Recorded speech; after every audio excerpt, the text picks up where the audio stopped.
जो सबसे ताजा खुलासे अब फ्रांस में हुए हैं, उन्होंने एक बार फिर अब कोई शक या सुबह या संशय की गुंजाइश नहीं छोड़ी।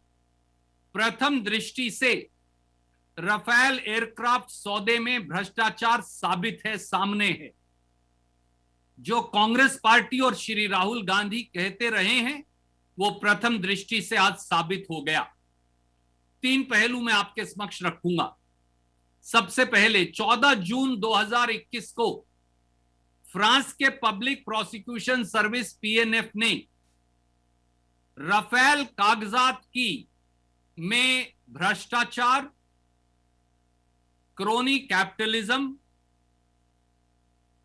नाजायज तौर से प्रभाव डालने और नाजायज तौर से लोगों को कैंडिडेट बनाने राफेल एयरक्राफ्ट की मैन्युफैक्चरिंग का, उसको लेकर एक भ्रष्टाचार की जांच शुरू कर दी है। यह भी बताया गया है कि भ्रष्टाचार की उस जांच में फ्रांस के पूर्व राष्ट्रपति, जिनके समय में राफेल एयरक्राफ्ट की डील मोदी जी ने साइन की थी, श्री फ्रांसवा हॉलैंड, उनकी भूमिका की भी जांच होगी। फ्रांस के मौजूदा राष्ट्रपति श्री इमैनुएल मैक्रोन की भी जांच होगी और उनके साथ साथ उस समय के फ्रांस के रक्षा मंत्री, जो आज विदेश मंत्री हैं, तथा अनिल अंबानी जी की कंपनी रिलायंस भी जांच के घेरे में है। दूसरा, मोदी सरकार और स्वीटा डील भी अब सामने आ गई है। फ्रेंच वेबसाइट मीडिया पार्ट ने अब एक समझौता जो डसॉल्ट एविएशन और रिलायंस के बीच में हुआ था, उसके तथ्य सामने रख दिए हैं, कागजात सहित। याद करिए कि फ्रांस के पूर्व राष्ट्रपति फ्रांसवा हॉलैंड ने बाकायदा एक इंटरव्यू में कहा था कि डसॉल्ट के पार्टनर रिलायंस अनिल अंबानी जी की कंपनी को बनाने का निर्णय में उनकी कोई चॉइस नहीं थी, क्योंकि यह भारत सरकार का के प्रभाव में किया गया निर्णय था। और 4 या 5 तथ्य अब उन कागजात से सामने आ गए हैं। पहला तथ्य कि जो DRAL कंपनी बनाई गई, डसॉल्ट रिलायंस एरोस्पेस लिमिटेड, उसमें रिलायंस 51% मालिक है और जो डसॉल्ट है वो 49% मालिक है। इस कंपनी में दोनों भागीदारों द्वारा, रिलायंस और डसॉल्ट द्वारा 169 मिलियन यूरोस इन्वेस्टमेंट अधिक से अधिक करने का निर्णय किया गया। परंतु डसॉल्ट जो 49% हिस्सेदार है, वो 169 मिलियन यूरो में से 159 मिलियन यूरो लाने के लिए बाध्य होगी और 51% की मालिक रिलायंस केवल 10 मिलियन यूरो लाएगी। तीसरा हिस्सा, क्लॉज 4.4.1 जो इस समझौते का है डसॉल्ट और रिलायंस के बीच, उसमें क्योंकि जहाज बनाने की सारी तकनीक, सारी विशेषज्ञता तो डसॉल्ट एविएशन लाएगी, तो फिर रिलायंस क्या लाएगी? उन्होंने कहा कि रिलायंस लाएगी marketing programme and services with government of India. ये कौन सी सर्विसेज है विद गवर्नमेंट ऑफ इंडिया असर के अलावा जो रिलायंस लेकर आ रही थी? चौथा, स्वाभाविक तौर से इस समझौते के बाद भारत सरकार की कंपनी हिंदुस्तान एरोनॉटिक्स लिमिटेड जो जहाज बनाती आई है, उसको राफेल सौदे से बाहर कर दिया गया।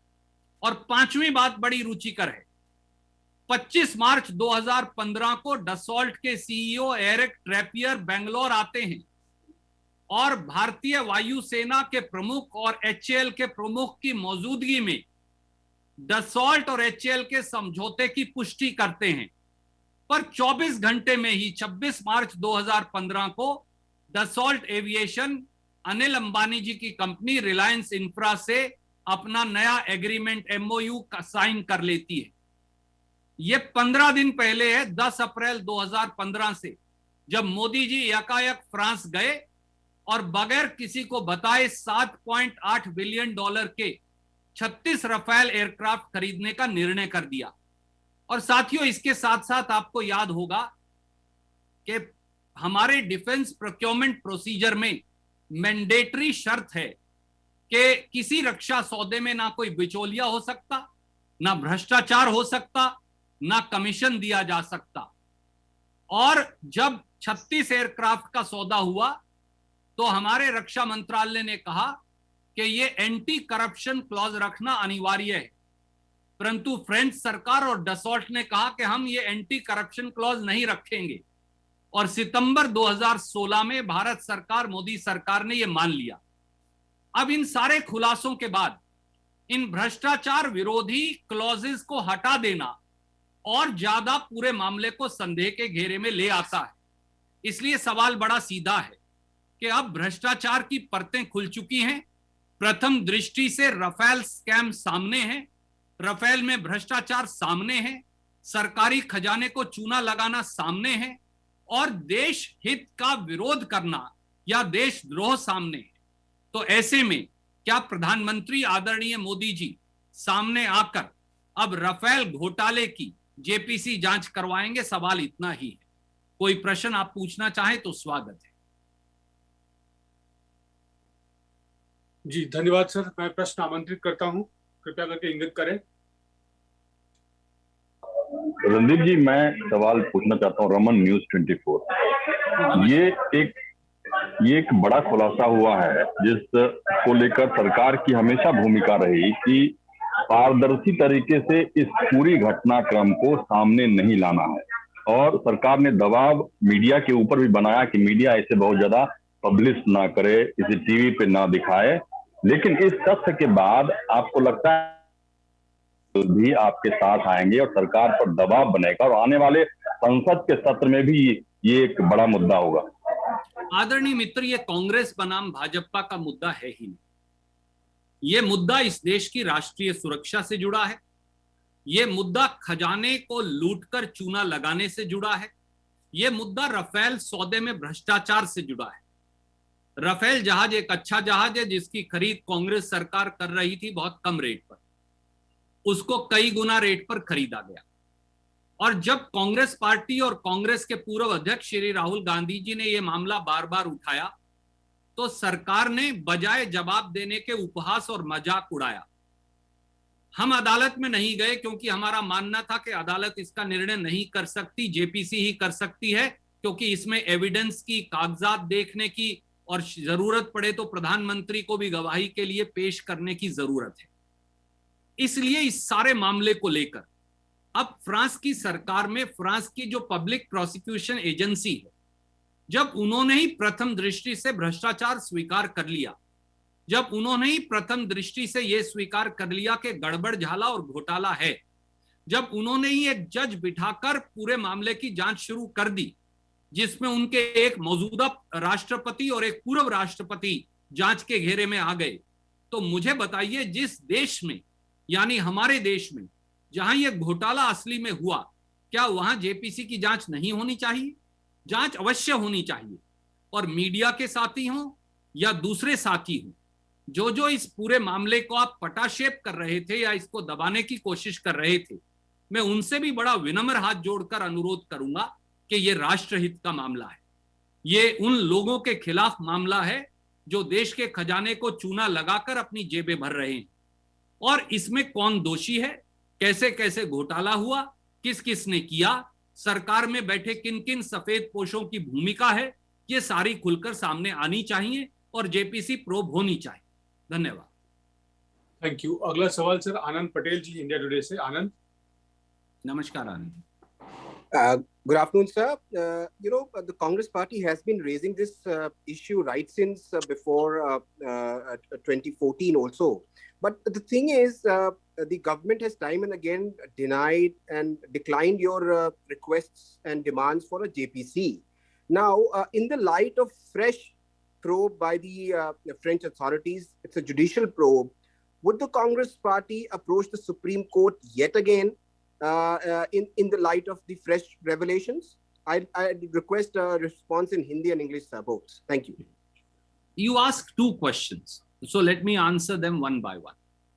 Firstly, a probe ordered by the French Public Prosecution Agency, PNF, Now into the Rafale papers, the corruption, the influence peddling, the crony capitalism now vindicates the stance of the Congress party and Shri Rahul Gandhi that Rafale deal is marred by corruption.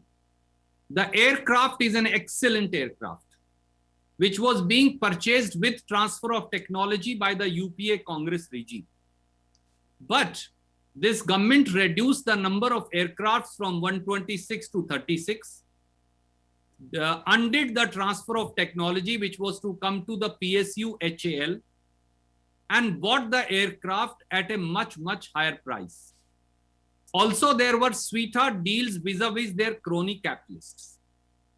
All this now is laid bare, stands uncovered, unmasked. Why should a JPC not now probe this?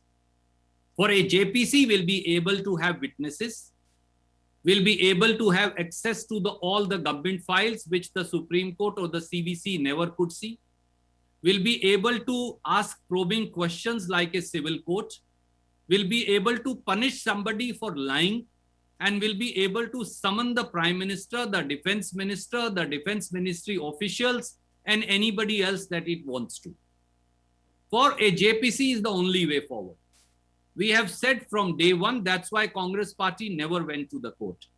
This is not a matter to be deliberated and decided by the court, as the Supreme Court finally conceded. They don't have the jurisdiction or the wherewithal or the capacity under Article 32 to take witnesses, to let witnesses depose before the Supreme Court, or to have access to the entire governmental record. Only a JPC, and a fair and independent JPC, can do it. That's why we have maintained that, and now that the French Public Prosecution Agency has ordered a judicial probe into Rafale scam, all the more reason why a JPC should be held. Hindi में अगर मैं संक्षिप्त में कहूं, जी, आदरणीय मित्र, साफ है कि रफेल के घोटाले की परतें प्रथम दृष्टि से पूरी तरह खुल चुकी हैं। रफेल जहाज 126 जहाज यूपीए कांग्रेस सरकार बहुत कम रेट पर खरीद रही थी विद ट्रांसफर ऑफ टेक्नोलॉजी, और ये जहाज हिंदुस्तान में बनता, पर मोदी जी ने 126 से घटाकर जहाज 36 कर दिए और 7.8 बिलियन यूरोज यानी लगभग 68,000 करोड़ रुपए का देश का सबसे बड़ा रक्षा सौदा साइन कर लिया। ट्रांसफर ऑफ टेक्नोलॉजी भी नहीं ली और HAL को भी निकाल दिया और अपने मित्रों को उसमें रख लिया। इसलिए अब जब फ्रांस की पब्लिक प्रोसिक्यूशन एजेंसी इस पूरे मामले की जांच कर रही है, भ्रष्टाचार की प्रथम दृष्टि से परतें खुल गई हैं, फेवरेटिज्म की और क्रोनी कैपिटलिज्म की प्रथम दृष्टि से परतें खुल गई हैं, तो हमारे यहां JPC क्यों ना हो? क्योंकि आखिर में इस पूरे मामले की जड़ तो हमारे देश के अंदर है और उन लोगों के अंदर है जो सत्ता की बड़े बड़े मठाधीश बने बैठे हैं। प्रधानमंत्री जी को सामने आकर यह जांच ऑर्डर करनी चाहिए। हमने पहले से ही कहा कि सुप्रीम कोर्ट इस मामले की जांच नहीं कर सकता, क्योंकि उन्हें ना तो रक्षा मंत्री को बुलाकर उनकी गवाही लेने का अधिकार है, ना प्रधानमंत्री को, ना ही डिफेंस मिनिस्ट्री के ऑफिशियल्स को, और ना ही सुप्रीम कोर्ट सारे कागजात देख सकती। इसलिए परतें खुल गई हैं, तो हमारे यहां JPC क्यों ना हो? क्योंकि आखिर में इस पूरे मामले की जड़ तो हमारे देश के अंदर है और उन लोगों के अंदर है जो सत्ता की बड़े बड़े मठाधीश बने बैठे हैं। प्रधानमंत्री जी को सामने आकर यह जांच ऑर्डर करनी चाहिए। हमने पहले से ही कहा कि सुप्रीम कोर्ट इस मामले की जांच नहीं कर सकता, क्योंकि उन्हें ना तो रक्षा मंत्री को बुलाकर उनकी गवाही लेने का अधिकार है, ना प्रधानमंत्री को, और ना ही डिफेंस मिनिस्ट्री के ऑफिशियल्स को, और ना ही सुप्रीम कोर्ट सारे कागजात देख सकती। इसलिए JPC ही एकमात्र उपाय है। धन्यवाद। जी सर, दो सवाल जैनेंद्र पूछना चाहते हैं ABP से, उसका नीरज जी आता हूं आपके पास। जी जैनेंद्र भाई नमस्कार।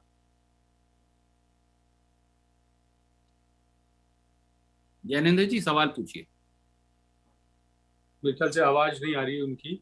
जी नहीं सॉरी मैं अनम्यूट नहीं कर पा रहा था खुद को। नहीं कोई बात नहीं, पूछिए प्लीज। जी थैंक यू सर। सर मेरे 3 सवाल हैं। पहला सवाल तो ये कि फ्रांस में अभी जांच शुरू ही हुई है, तो क्या ये बेहतर नहीं होता कांग्रेस पार्टी के लिए कि थोड़ा इंतजार कर लेते कि वहां जांच पूरी हो जाती, क्योंकि एक बार और शिकायत की गई थी इसी एनजीओ के द्वारा जिसको कि स्वीकार नहीं किया गया था। एक बार फिर उन्होंने नए दस्तावेजों के साथ शिकायत की है, तो इस बार उनकी शिकायत को स्वीकार किया गया, जांच शुरू की गई है। तो क्या थोड़ा इंतजार करना सही नहीं होता कि पहले वहां जांच हो जाती और उसमें जो खुलासे सामने आते इसके बाद कांग्रेस पार्टी नए सिरे से मांग करती?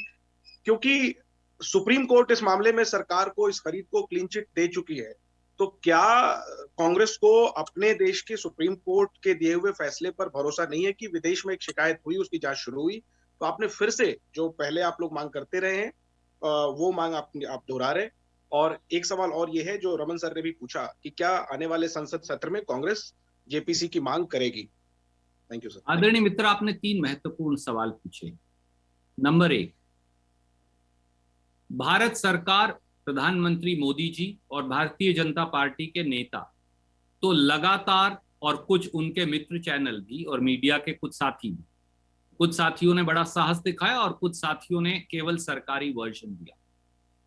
वो ये कहते रहे हैं कि कोई जांच का मतलब ही नहीं क्योंकि कुछ गलत है ही नहीं।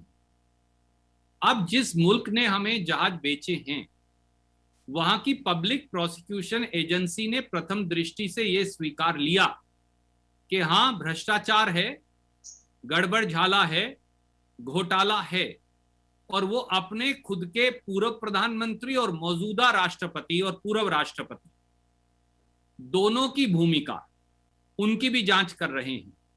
तो ऐसे में जिस घोटाले और गड़बड़ झाले के सारे तार हमारे मुल्क में जुड़े हैं वहां जांच क्यों ना हो। मैं इसके साथ साथ ये भी जोड़ूंगा, कल को वहां भ्रष्टाचार साबित हो गया तो वो फैसला हमारी अदालत पर तो लागू नहीं है। तो इसलिए हमें तो अपनी प्रोब करनी ही पड़ेगी। क्या हम ये चाहते हैं या क्या आप ये चाहते हैं, जो मुझे मालूम है आप नहीं चाहते, कि भ्रष्टाचार की जांच को ठंडे बस्ते में डाल दिया जाए, फ्रांस की सरकार की जांच का हवाला देकर, और जांच की ही ना जाए। जब प्रथम दृष्टि से भ्रष्टाचार के आरोप सामने आ गए हैं, यहां तक कि फ्रांस के पूर्व राष्ट्रपति और मौजूदा राष्ट्रपति की भूमिका भी जांच के घेरे में है, तो ऐसे में जेपीसी की जांच हमारे उन सब सफेद पोशों की या उन अधिकारियों की जिन्होंने देश की अस्मिता को खराब किया, देश में जो हमारा पब्लिक एक्सचेकर है उसको चूना लगाया, और जो भ्रष्टाचार के अंदर संलिप्त है उनकी जांच क्यों ना हो। दूसरा सवाल, आदरणीय सुप्रीम कोर्ट ने अपने निर्णय में ही कहा, मैं फिर आपको मेरी पत्रकार वार्ता की ओर ध्यान दिलवाऊंगा जो मैंने उस समय की थी, उन्होंने ये स्वीकार किया कि वो राफेल की जांच के लिए अधिकृत नहीं। याद करिए, उन्होंने अपने फैसले के अंदर यह भी लिखा, और इसीलिए हमने कभी सुप्रीम कोर्ट में मुकदमा दायर किया ही नहीं। ये तो एक विशेष वकील ने और एक भाजपा के ही नेताओं ने, अरुण शूरी जी, यशवंत सिन्हा जी ने यह मुकदमा दायर किया था, कांग्रेस ने नहीं किया। और हमने उस समय भी कहा था कि सुप्रीम कोर्ट गवाही नहीं ले सकती, सुप्रीम कोर्ट रक्षा मंत्री, प्रधानमंत्री, रक्षा मंत्रालय के अधिकारियों को गवाही के लिए नहीं बुला सकती, सुप्रीम कोर्ट सारे कागजात नहीं देख सकती जो उनको दिखाए भी नहीं गए, और उनकी गैर हाजिरी में, गैर मौजूदगी में इन सारे साक्ष्यों और तथ्यों के सुप्रीम कोर्ट जांच कर ही नहीं सकती। और स्वाभाविक तौर से यह मुद्दा राष्ट्रीय सुरक्षा, राष्ट्रीय अस्मिता से जुड़ा है, तो इसे संसद और संसद के बाहर उठाकर सरकार की जवाबदेही तो मांगी ही जाएगी। धन्यवाद। Thank you. नीरज जी, अपना सवाल पूछिए।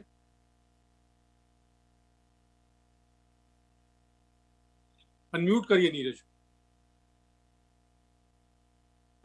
हाँ सर, जैनेन ने मेरा सवाल पूछ लिया है तो मैं चाहूंगा कि दूसरे विषय पे पूछूं, अगर जवाब देंगे। अभी ऐसा है, आज आदरणीय मित्र, मेरा आज अनुरोध है कि ये दूसरी पत्रकार वार्ता है और ये राष्ट्रीय सुरक्षा से जुड़ा मामला है। मेरा आपसे हाथ जोड़कर विनती है कि आज इस विषय से संबंधित सवाल पहले। ठीक है सर, ऐसे मेरा सवाल जैनेन ने पूछ लिया, इसी में उसको सप्लीमेंट कर रहा हूँ कि आपने जेपीसी जांच की मांग आप लोग कर रहे हैं, आने वाले संसद सत्र में भी मांग करेंगे। पिछले कई सत्र के दौरान राहुल गांधी के नेतृत्व में राफेल के मसले को आप लोगों ने मजबूती से उठाया, संसद का सत्र भी हंगामेदार रहा।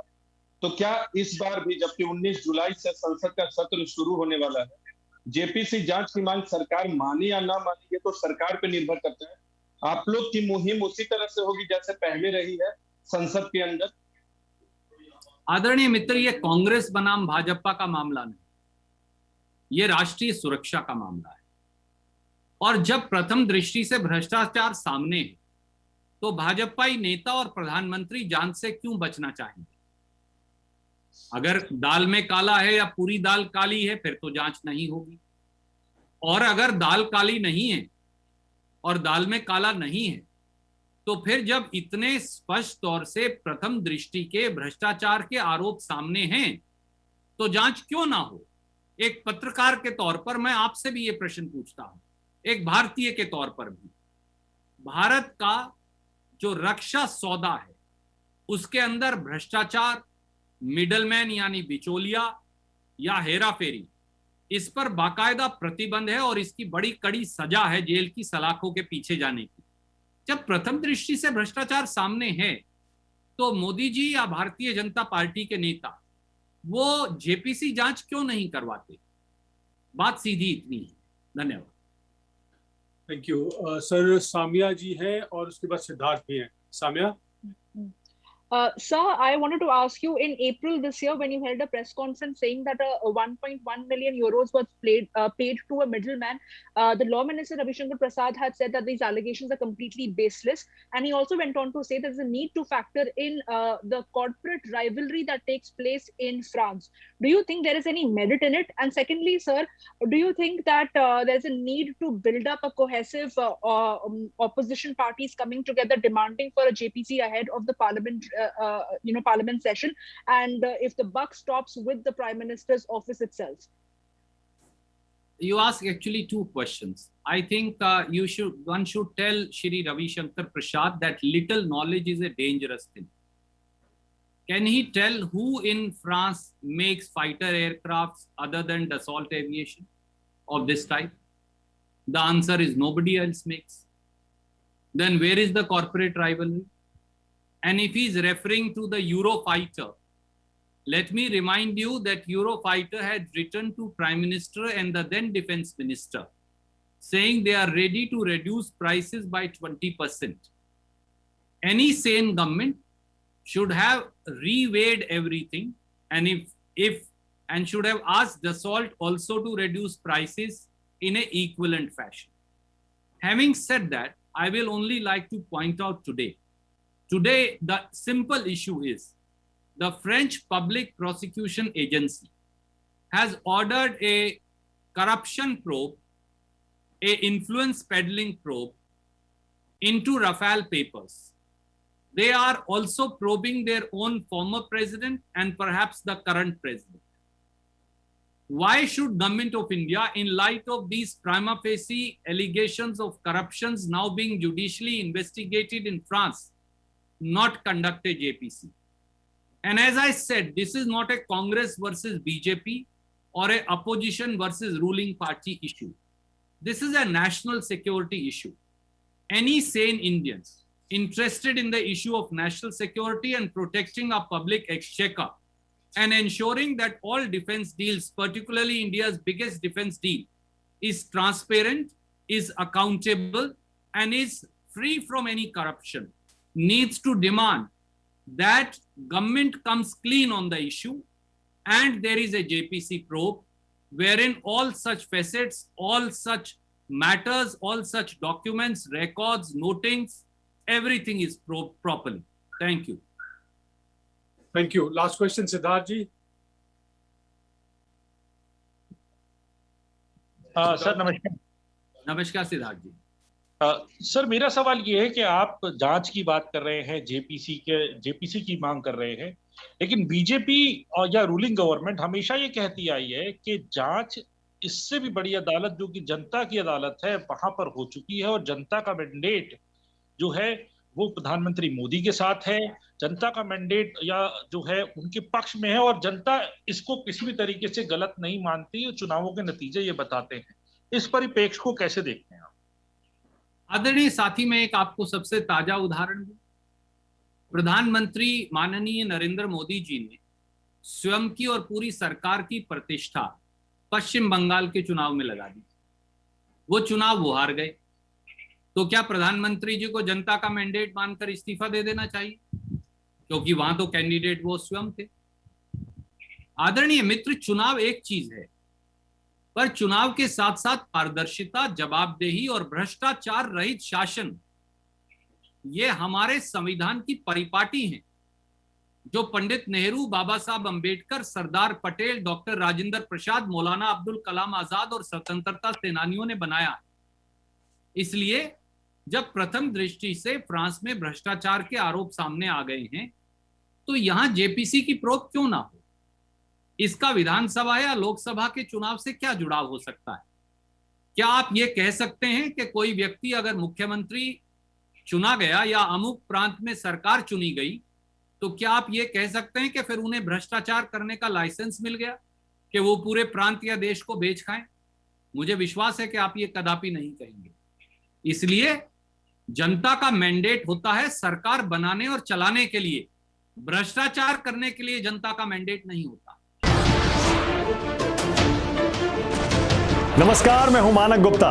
अगर आपको हमारा ये वीडियो पसंद आया हो तो इसे लाइक और शेयर जरूर करें, और हां, हमें सब्सक्राइब और फॉलो करना ना भूलें, ताकि आप देश और दुनिया की कोई खबर मिस ना करें। तो जुड़े रहिए हमारे साथ और देखते रहिए न्यूज़ 24।